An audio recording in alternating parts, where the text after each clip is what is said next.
Hello ladies and gentlemen, welcome back to the backstory. If you're new here, kindly hit the subscribe button and the notification bell down below so that you can be notified whenever we post a new video.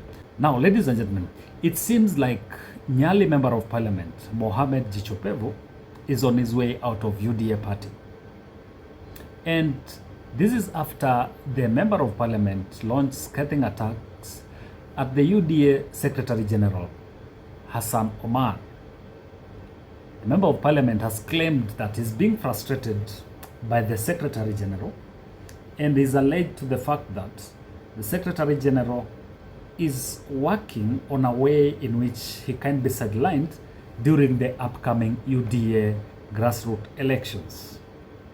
Tutakupatia hiyo UDA ukae nao tuone kama itakusaidia kutoa uongozi ukitumia hiyo demokrasia ya kijambazi ya kuweka watu wako badala ya kupatia wananchi nafasi ya kushiriki kidemokrasia kikatiba waweze kushinda ama kushindwa ndio chama isonge mbele. Kwa hivyo kama umechukulia kufanya hivyo, sisi tunajitoa rasmi, hatutashiriki, tutabaki na wananchi na tutakutana na wewe katika muda ambao Mwenyezi Mungu ameiweka. Tutapatana hiyo siku na hiyo siku ndio tutaulizana maswali. We will hand over the party to you, but we will remain with the people. And when we are coming to face you, we are going to face you with the people. And we are going to ask you many questions. Kwa hivyo usitumie hiyo opportunity ya kukandamiza demokrasia ya watu. Kwa hivyo watu wangu wa Mombasa pale mlipo, hatutashiriki. Timu Mohamed Ali haitashiriki. Nendeni nyumbani, mkae muangalie TV, social media, msikie vile watu wanavurugana, watu wanachaguana, watu wanalia, wengine wanacheka. We will see. Lakini sisi tutakubali na ile kauli mbiu ya wananchi ya let the people decide. Sisi tutasubiri wakati mwafaka wa kukujibu wewe. Na tunataka kuambia kama umeamua kuharibu hii chama, basi sisi hatutakuwa miongoni mwa kuiharibu.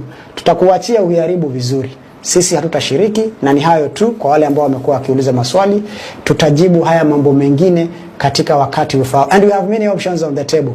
Mtu asione ati ukitoka kwa chama uwezi enda mahali. I was in ODM, nikatoka ODM. Nikaenda independent and I won the election. People are not interested with the parties. People are interested with what you do for them. Nimerudi tena na term ya pili na UDA. Nimechaguliwa, being the only UDA MP in the entire Mombasa County. So usitumie chama kama chambo. Wananchi hawataki kujua ni chama gani.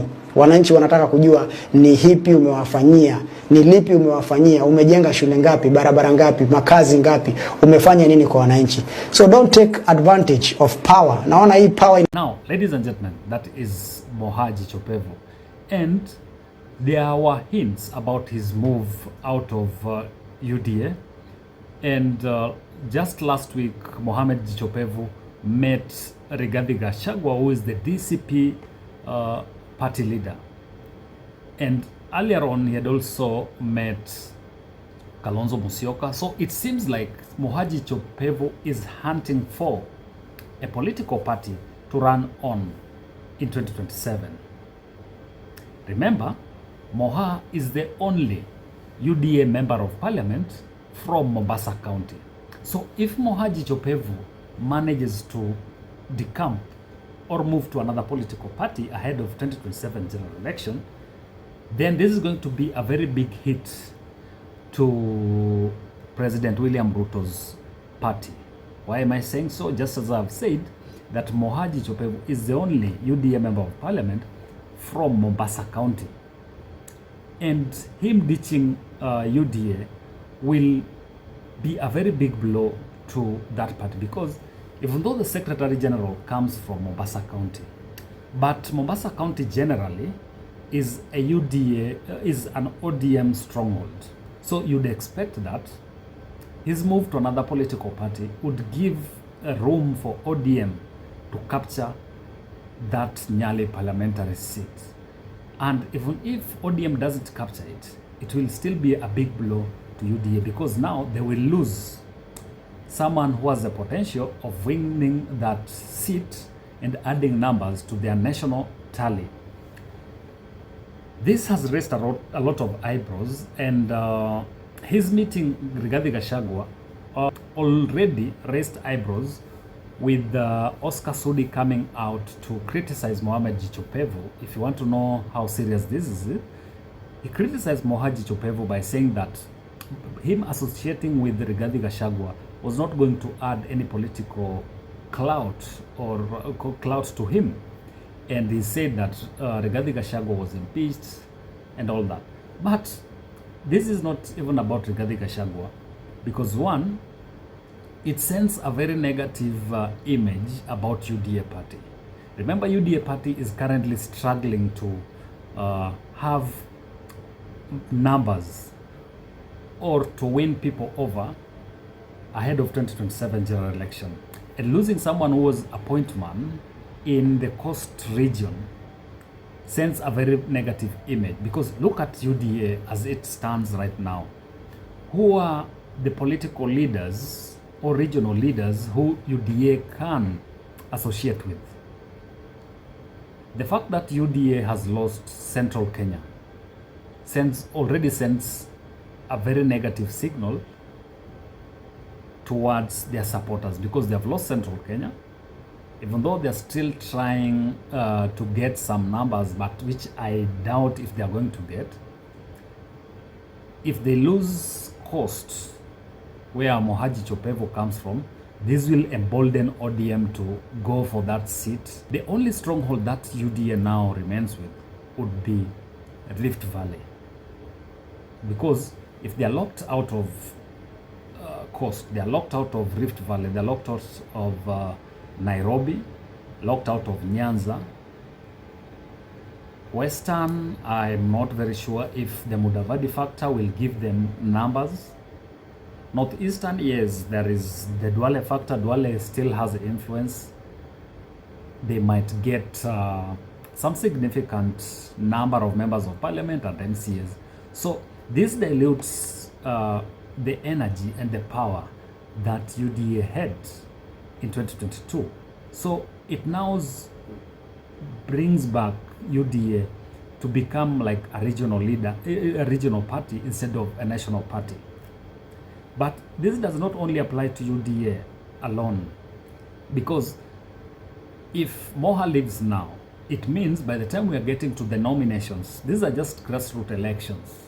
By the time we get to the nominations, so much blood will be spilled, and so many aspiring members of parliament and MCAs, governors, will get the energy to now move out of UDA and look for alternative parties to vie on ahead of 2027 general election.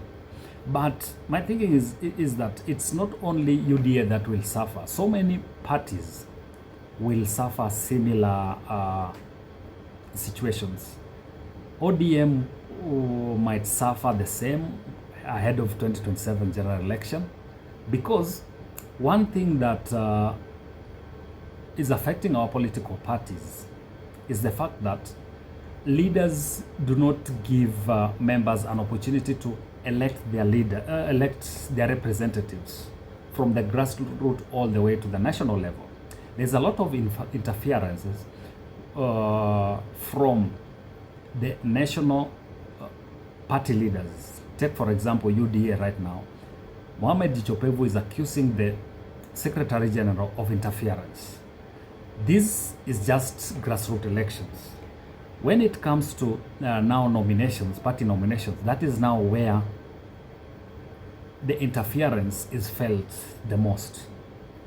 And I think this time round, so many political parties will feel the effects, and this will lead to other affiliate parties or smaller parties coming up or gaining more in terms of members of parliament and MCAs.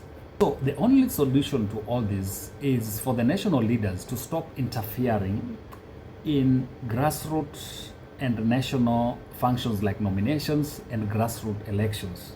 They don't need to impose leaders on Kenyans from the grassroots. Let Kenyans elect their leaders. Let Kenyans elect their party leaders from the grassroots all the way to the national level. Because what is happening in Kenya's political parties is what is called appointment of leaders. There are no elections per se, but there are appointment of leaders from the grassroots to the national level. And this affects the robustness that is expected in political parties. So political parties participation becomes more of sycophancy instead of having a robust nature whereby we have participation of members in electing their leaders, which empowers these political parties to become robust and helps in building our democracy. So whatever is happening in UDA right now might not only affect UDA, it will affect other political parties, be it DCP, be it Wiper, be it ODM, or even Jubilee. But the party which is going to be most hit, which should tread carefully, is UDA, because they are trying to look for regional leaders who will help them win numbers as we move into 2027 general election. So they should be very cautious in the way they are going to handle aspirants like the likes of Mohaji Chopevu. But if he manages to move to DCP, this will give DCP a lot of power in terms of optics. It will give DCP strength in terms of optics, whereby it will now stop being a Mount Kenya kind of political party, but it will have a national outlook, whereby they have regional kingpins or regional representatives from different parts of the country. So it will be a plus to DCP or Kalonzo Musyoka's Wiper Party if they manage to get Mohaji Chopevu. So it's a matter of wait and see as we head into 2027 general election, because I know, just as I've said, so many political parties will face the same problem ahead of 2027 general election. So ladies and gentlemen, that is it from us this evening. If you like our content and you are new here, kindly hit the subscribe button and the notification bell down below so that you can be notified whenever we post a new video. Until next time, bye bye.